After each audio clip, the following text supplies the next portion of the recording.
Diye mfana osakhulayo, cemani kuya phandle, valani lo mnyango. Kunesibuko esiloko sindibuza kwamna ndizazi uqobo lwam ndiyasisola. Ebhedini senditshintsha amacala ndizibuka-buka. Kubuhlungu amacala kunecala endingalazi suke bathi ndivuma ityala.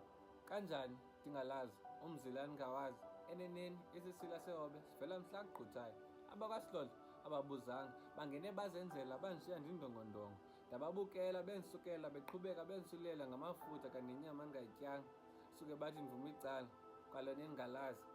Ndiyasaba kwanam, ndiyazisola ungafunga ndiyazithyola.